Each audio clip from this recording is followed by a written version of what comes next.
राजू और जादुई पेड़। एक गांव में राजू नाम का एक लड़का रहता था। वह बहुत गरीब था लेकिन दिल का बहुत अच्छा था। राजू के पास खेलने के लिए ज्यादा कुछ नहीं था, बस एक छोटी सी पतंग और कुछ कंचे थे। एक दिन वह जंगल में लकड़ियां बीनने गया। चलते चलते वह बहुत गहरे जंगल में पहुंच गया, जहां उसने एक बहुत ही अनोखा और सुंदर पेड़ देखा। उस पेड़ पर रंग बिरंगे फूल खिले हुए थे और पत्तियां हरे, नीले और पीले रंग की थीं। राजू ने ऐसा पेड़ पहले कभी नहीं देखा था। वह पेड़ के पास गया और प्यार से उसकी टहनी को छुआ।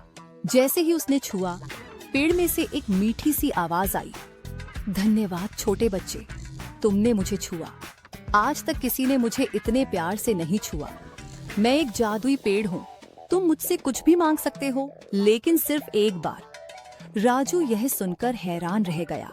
उसने सोचा, मैं क्या मांगू, ढेर सारे खिलौने या बहुत सारा खाना।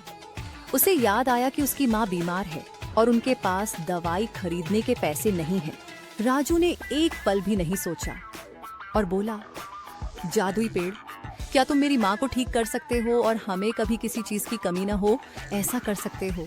जादुई पेड़ मुस्कुराया और बोला, तथास्तु। जैसे ही उसने यह कहा, पेड़ की सारी चमक राजू की तरफ आ गई। राजू घर पहुंचा तो देखा कि उसकी माँ पूरी तरह से ठीक थी। उनके छोटे से घर में स्वादिष्ट भोजन और सभी जरूरी चीजें मौजूद थीं। राजू और उसकी माँ खुशी खुशी रहने लगे। राजू ने जादुई पेड़ से अपने लिए कुछ नहीं मांगा, बल्कि अपनी माँ की भलाई और अपने परिवार की जरूरतों को पूरा करने के लिए मांगा। नैतिक शिक्षा। इस कहानी से हमें यह सीखने को मिलता है कि हमें हमेशा दूसरों की मदद करनी चाहिए, खासकर अपने परिवार की।